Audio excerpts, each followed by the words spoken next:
Hello, everybody, and welcome to Nonfiction Kidlit Craft Conversations, where we take a deep dive into the craft and business of children's nonfiction, featuring new release authors.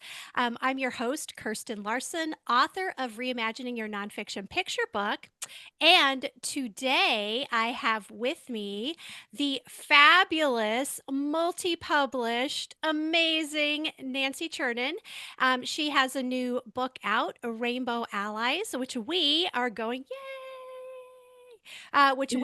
be talking about today. So, Nancy, why don't you go ahead and introduce yourself and just kind of give us a little bit of backstory on Rainbow Allies and what it's all about? Thank you so much, Kirsten, and thank you for this wonderful, wonderful program that you do. It's so great. I enjoy it so much. Um, Rainbow Analyze, it was very interesting. It only came out this year, but I started working on it in 2016. I was actually at a writing retreat for my very first book, the William Hoy story. I mean, it was right after the William Hoy story came out in March. It was a summer. I was at a writing retreat, and I am a former journalist. Now I'm full-time children's book author. And so I always used to go and scroll up and down, see what the headlines were.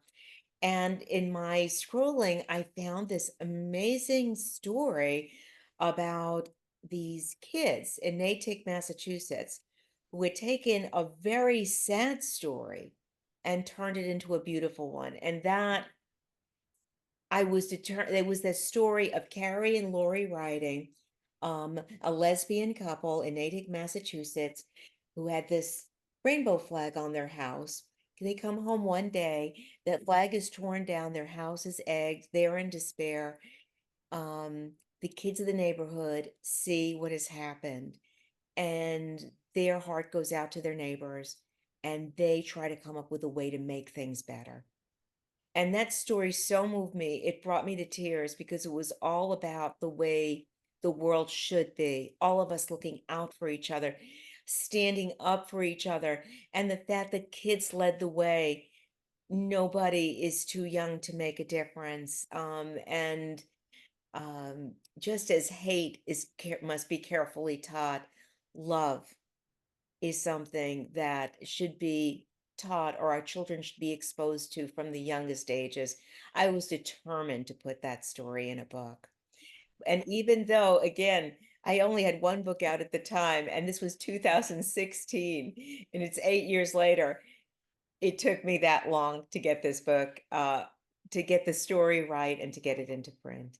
Well, and one thing, I love that you mentioned that because one thing that you mentioned to me in our conversations before this is that it sort of took you a while to land on the right point of view for the story. And so, one thing that really struck me about this book, and one thing I really admire in all of your writing, is your ability to put the reader in the story through your crafting of these really deep scenes. Readers feel like they're there experiencing the actions, feeling the emotions. And for this particular story, you chose the perspective of Brendan, one of the neighborhood children. And so I'm just curious, how did you land on telling this book from Brendan's point of view? That is such a great question. And I wish I had been wise enough to figure that out in the first place. It would have saved me years. Um, I just knew, and my first reaction was just that this story moved me so much and I wanted it out there. But how to tell it and from whose perspective to tell it. Craft wise, that's one of the biggest questions we have. Who's telling the story? That's that wonderful song from Hamilton, who lives, who dies, who tells our story, right? Right. It's such a wise lyric because who does tell the story? Well, again, as I said, I'm a former journalist, and I not only interviewed and had the blessing of Carrie and Lori, but also the kids. I talked to Brendan, and I talked to the parents. I got to know Landon and Summer.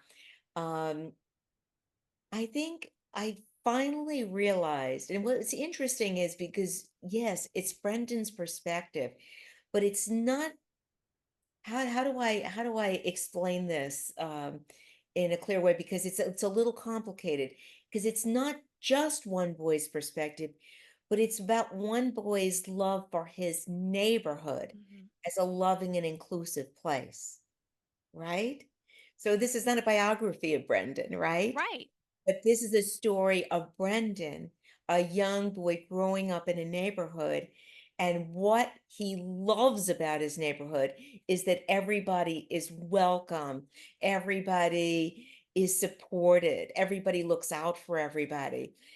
And so though that was the story I wanted to tell, that this boy had something precious, as the whole neighborhood did. But it's always easier to see things through one person's eyes than 100, right?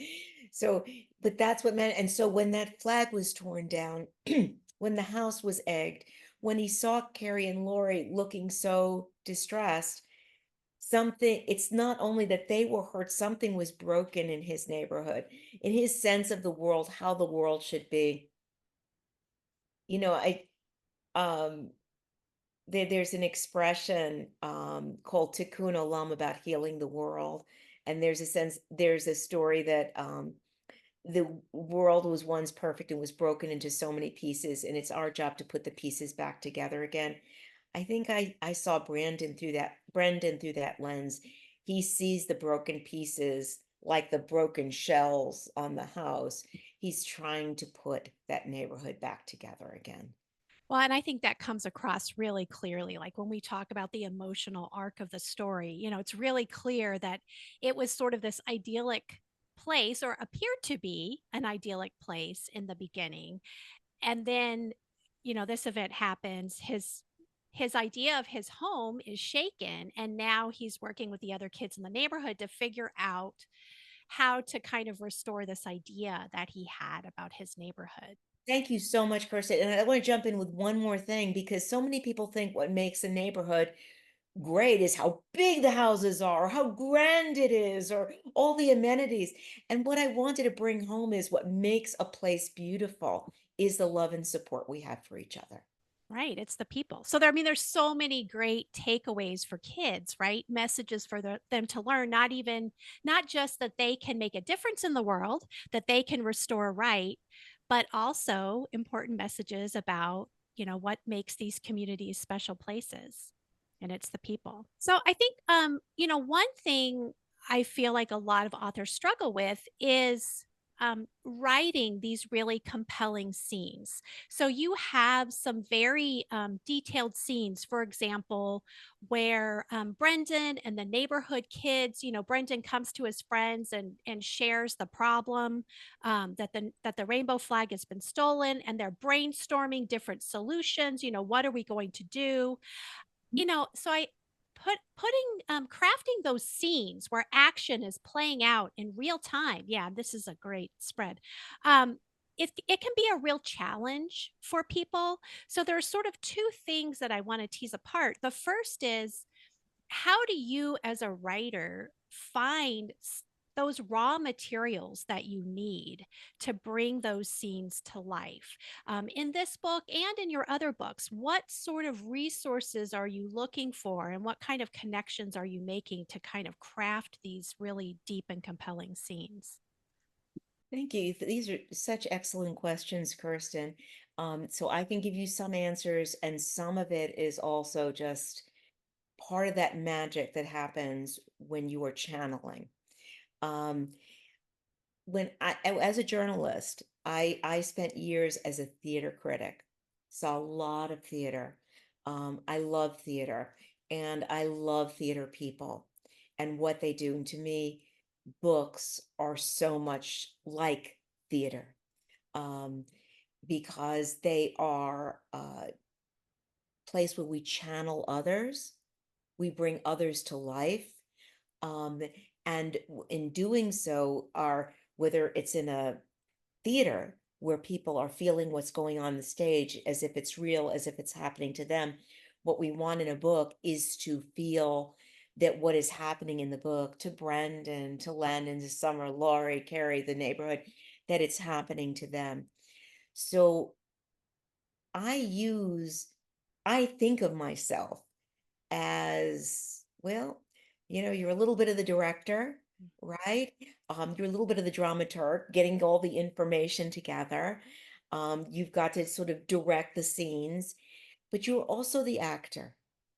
You are the actor, and you're actually playing multiple roles because you have to be all your people. So I have to gather information. For instance, I mean, I gathered a lot of information. I mean, I talked to Brendan, I talked to everybody. Um, and then you take it all in and you have to find that place where you and the person you're writing about merge. And you almost have to let things go and feel and be it. So, for instance, if someone is to be, sometimes acting is a word we don't give enough credit to. We use the word act sometimes disparagingly. Oh, you're just acting. You're not being real. You're pretending. But acting is actually one of the great things people can do on stage or in books because you are merging. You are being like Spock in Star Trek, the mind meld. Remember the Vulcan mind meld? Yes. You have to get to that Vulcan mind meld place, and you've gathered all your information, but you can't just say, and then you can't just list all that information, right? You have to feel it. It has to merge with parts of you so that you can feel it and you know what you would do or what you would think in that situation. And that's when an actor actually becomes a part when we forget somebody is acting. So my goal is in these books that you don't even see me anymore, right? Right. These books aren't about me. I'm just trying to bring Brendan and Summer and Landon and Carrie and Lori and the neighborhood to life. So and I can't break it down to A, B, C, but I can say if you do your homework, but then you sit with it. And this one again, this one took me years. It was complicated to sort it all out again because it wasn't just about Brendan. It was about Brendan, the boy who loved his loving neighborhood and wanted to fix what was broken. And I realized that, and that this is what Landon and Summer wanted too. Then I was feeling that then they were talking to me. And Right. then you're just struggling to keep up.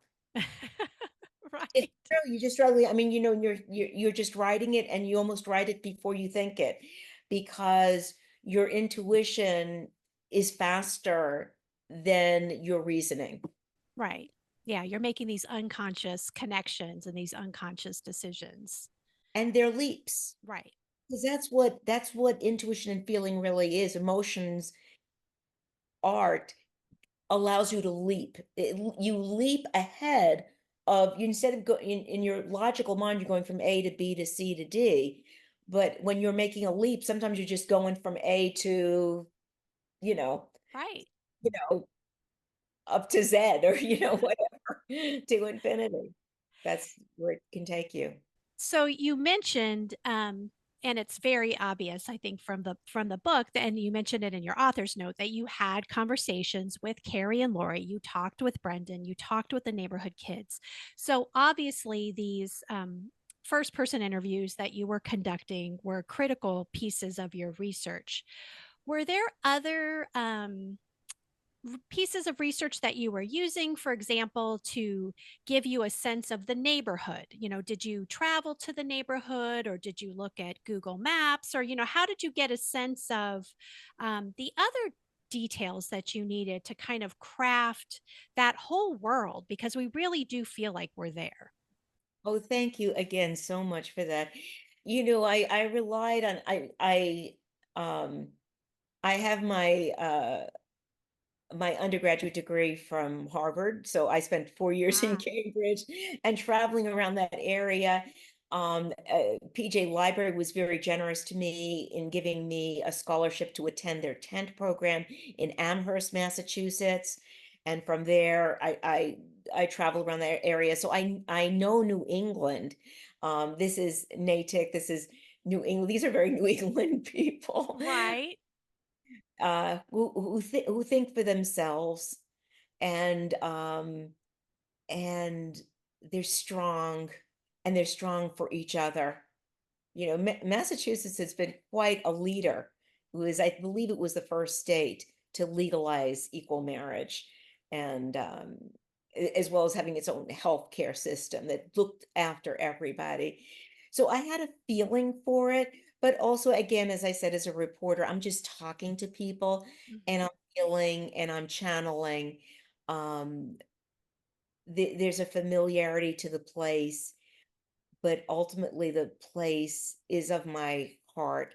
And I did not also want to lose the universality of it, because all of our neighborhoods can be as beautiful as this neighborhood, because what makes it beautiful is standing up for each other. So I did not, in the particular is the universal, but also did not want to lose the universal in being bogged down in the particular. Right. It's a balance. Well, and Yes. we should also say, I mean, this is a picture book, right? So we have Izzy Evans's beautiful illustrations, right? Deeply emotional, just absolutely stunning illustrations, which bring a lot of the visual detail to the setting. Um, and this is, did you, I find it so fascinating how how authors and illustrators sometimes work together, most of the time don't. But you know, was Izzy doing her own research, or were you providing research, or how did that relationship work? Okay, and first I'll say about Izzy. Izzy, they are non-binary. Oh, excuse me. No, they are Thank you non-binary. for letting me know. No, and I had to tell you something else. I did get to know Izzy a little. I mean, Izzy, they live in England, so Oh, I didn't wow. get to see them in person, but I did learn some fun things about them. One, Izzy does not like their picture taken. So if you look in the back of the book, Izzy Oh, I had love it. drawing. And then she offered, and I gladly accepted, to make a drawing of me. Isn't Oh, that that's really cool. Katie Wu did that for A True Wonder. oh, I love We have illustrations. and that's a wonderful book, Kirsten. I love that. Yeah. Love it. Growing up with Wonder Woman, and that story has so much resonance, and even more so right now today as we So celebrate so women. did Izzy, did you share? Were you asked by your editor to share any research with Izzy, or was Izzy doing their own research? How did that I play think out? the way it worked was that my editor, Naomi Kruger at Beaming Books, would ask me questions, and I would share answers, and she would share with Izzy. So there wasn't that much direct interaction. Actually, the only time the direct interaction started just a little bit when Izzy got a little was under the weather, and I ended up sending her some nice tea and cookies, Aw, because she lives in England, not far from the Dickens Museum, I sent them my Dear Mr. Dickens book, which she really that's loved, which is cool. um I mean, that was another challenging book to write. That was a Right. nonfiction book that I played around with perspective as well. But, no, so they figured a lot of that out on their own, and I was very touched because Izzy told me that it felt so meaningful to her, and I think especially as a non-binary person, Right. um, and that the the love and inclusion, the encouragement of allyship, meant a lot to them. I have to say, I have a dear friend who is Patricia Sarles, who's a New York City school public librarian. She's in an administrative role. She told me that this is the only book that she has found that has the hashtag allyship, Oh, right? Because this is a book about allyship. right. Right. It's the focus. Right. It is 100%. And we can all be allies. Well, and I think that is one of the central messages of the book, right? Is that we can all be allies. Yeah.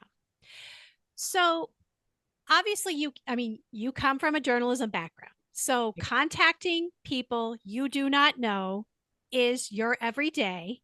Oh, Um, yeah, the but problem. yeah, no problem. But you are an anomaly, I think, for a lot, compared to a lot of writers. So, just first of all, what are some of the tools you use to get in touch, you know, with people? So, for example, you interviewed Carrie and Lori, you got in touch with people in the neighborhood. What are, people are always saying, how do I figure out how to contact my subject? Do you have any tips for places to look and ways to get in touch? Absolutely. And it varies from the different books, and some of them have been more challenging than others. So there are many different paths. This one, again, it was 2016. There were newspaper articles. One thing I might have done, see, I have like many tools. There are many tools in the toolbox. Sure. Gone directly to one of the journalists who wrote one of the stories Mm. and asked, how can I get in touch? Because obviously they were in touch and it would have been a professional courtesy. But I found I didn't need to do that because I saw Carrie's name, Carrie and Lori's name, and I went to Facebook of all things. I've I done it. I found them on Facebook. I believe it was Lori. I think probably sent Lori and Carrie each a private message on Facebook. And guess what? And I told them about how much I love the story and I'm a children's book author and I'd like to write their story. And I want to add, I would never have written it without their support and encouragement because it was their story. It was their story. And they were so generous and excited and supportive. And again, this was a long journey. They stuck by me all this time. And I love it because this was 2016. It is 8 years later. They are still happily married in the same house, within the same neighborhood, with the same neighbors. Which doesn't always happen, right? But Right. it but that's how it is, and it's just been wonderful. So they were so very, very supportive, and they were the ones who put me in touch with Brendan, with some of the parents, when I wanted to put something in the back matter about how to be an ally, which, by the way, I'm really proud of this. You can download it, How to Be an Ally. It's also a short version of it in the back of the book. Um, they helped me gather advice and tips from the people in the neighborhood. Like basically the question was, how did you raise such great kids? And Right. and this is, welcome everyone, consider how others feel, take action. This is all out of the mouths of the neighbors. So they were 100% helpful. So don't be shy about these things. Sometimes, again, if you found your person in a newspaper article, you can contact that writer. And with Beautiful Shades of Brown, I remember my story about Laura Wheeler Waring, the great painter. Nothing had been written about her, and I discovered her through this fabulous painting she had made. The painting was in the Smithsonian, and so I called the Smithsonian. Sure. She was in a natural portrait and you say, well, they're not going to answer the phone. Well, of course they didn't. I was so persistent. I mean, I would call and call and call, and I go into voicemail. I think finally I pulled a general number and I told this nice person at the general who answered the phone, the general, that what I wanted to do and I wanted to write. And they said, well, I think you need to talk to so and so. And so I said, could you give me that person's email as well? And he did. And that's how I finally got somebody to, the curator of that exhibit. But I'm persistent. And if one thing doesn't work, you do another. Um, sometimes again, so I think with Valentine's for All, about Esther Howland, who created the first Valentine card company. She was a big deal in Worcester, Massachusetts, and I found out there was an exhibit about her work in the Worcester Historical Museum. So I was on the phone with the Worcester Historical Museum. I go, I think they once asked a bank robber, "Why do you rob banks?" He says, "Well, that's where the money is." So go where the story is, and if one thing doesn't work, I try another. It's persistence. And you want to go to where the people know the people you're writing about. Whether it's to gather information or verify what you think is correct. Boy, Chris, I bet you can give a very good answer to this too, because I know you do a ton of research. Um, well, yeah, I mean, and like you said, I think it is different for every story. I have used social media. Um, I will say, having formerly worked for the federal government as a public affairs officer, any federal agency, including the Smithsonian, including NASA, they have public affairs people whose job it is to interface with the public. So, if you have questions for a government agency, just search public affairs and the agency's name, and you'll find somebody who can get you in touch for sure. So yeah, but persistence pays off. But just thinking about it from a mindset angle. I mean, you're a journalist, so you are used to speaking with people that you don't know and reaching out to people you don't know. But for a lot of people, just the mindset and the fear of what are they going to say? Are they going to tell me no? Are they, it's really hard to just get over the mindset and get into the right frame of mind to reach out to somebody. Do you have any sort of like, how do you sort of gird yourself before you make that phone call? I mean, are you ever worried about getting a no? Well, first of all, I have gotten a couple of no's, and there's a couple projects that I put aside because the person I was writing about was just not supportive, was very did not was not supportive of me writing their story or the story of the person um who's they were connected with, and I just let those go. But you know what? That's good to know. That's good information. Here's what I would say. This would be the advice I would give. It is very hard. You know, people say, "Oh, it's so hard just to get an agent," right? And then, okay, finally get an agent. And this agent is not a magic door. Then it's so hard to even sell the book. It's hard for the agent to sell the book. And then, of course, some people are just selling on their own. And then you finally get that book and you think, "Oh, I got the book." Well, you know what? That book is also not selling itself. Hello? You need allies to sell a book. You need people who are going to support you. And also, a writer's journey can be very lonely. We're sitting here alone writing this story. Um, this story, we want it to be in the hands of children, right? We want to build bridges. We want to connect with all of these readers. Who's going to help you connect with readers? The allies you make along your journey. When you call them for help, when you call them for verification, you're also making friends for your book. One of the things that helps me a lot, Kirsten, is I always feel my books are not about me. They're not about me. I'm not asking for anything for myself. I believe in the importance of this story in the hands of kids. I wanted kids to know about Carrie and Lori and the kids and the rainbow flags because I think if they know this story, they too will be inspired to make their neighborhoods beautiful. So I'm not going to stop at anything to find the people. Well, first of all, again, I would not have written it without the consent and Sure. encouragement. But at the same time, I now have these wonderful friends. So we've been talking now for 8 years. We're still talking. When I go to NCTE in November, guess what? I'm presenting on a panel on Friday on Rainbow Allies. I'll be signing Rainbow Allies. And then on Saturday, Carrie and Lori are picking me up from NCTE, taking me to Natick, Massachusetts. They have already set up a signing and a meet and greet for me in their library. I'm going to get to be in the neighborhood, meet everybody. Why? Because we're friends. Right. Because at every step of the way, I checked everything with Carrie and Lori. Did I get this right? Do you feel that this really expresses what happened accurately? You talked about creating those scenes, Kirsten. Well, I had to take some license to create the scenes, but I wanted to make sure the license didn't take me away from the truth, the emotional truth of the story. So I needed them to see it and read it and let me know if I was on target. And they were very happy with it.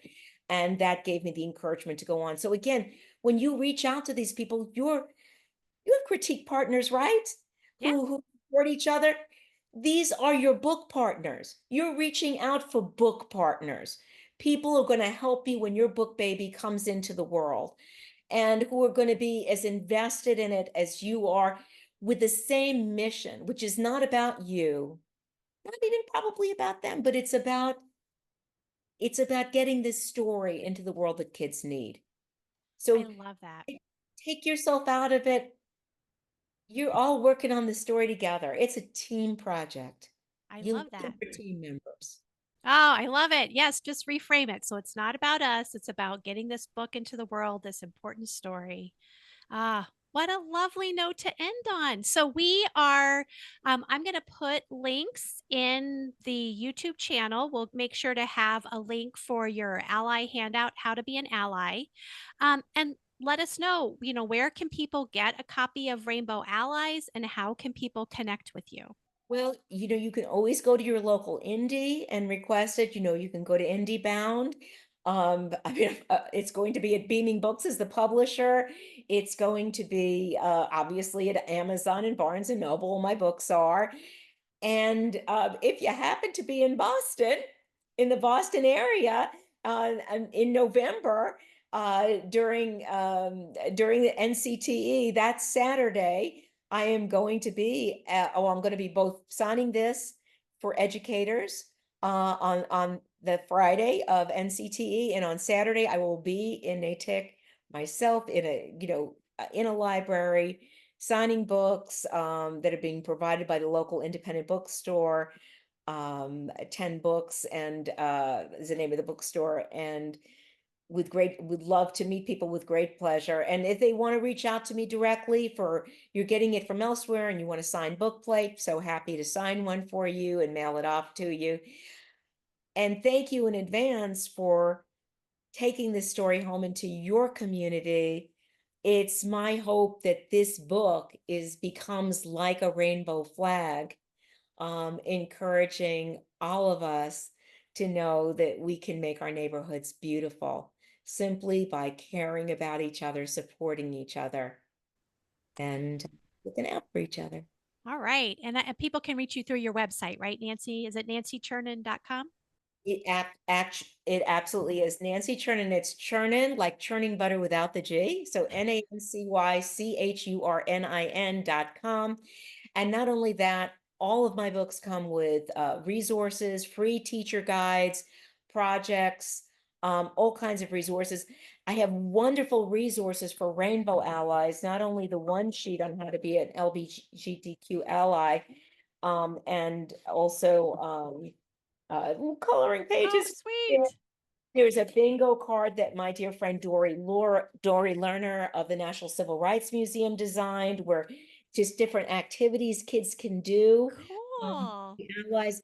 And now my friend Stephanie Fitzpatrick, who has her own L Book Links company, has now created a whole new set of resources that I'm waiting for the publisher to approve so that they will be on my website next. You're going to find so many great educational resources there. And plus there's a contact page if you want to reach out to me directly and have me help and support.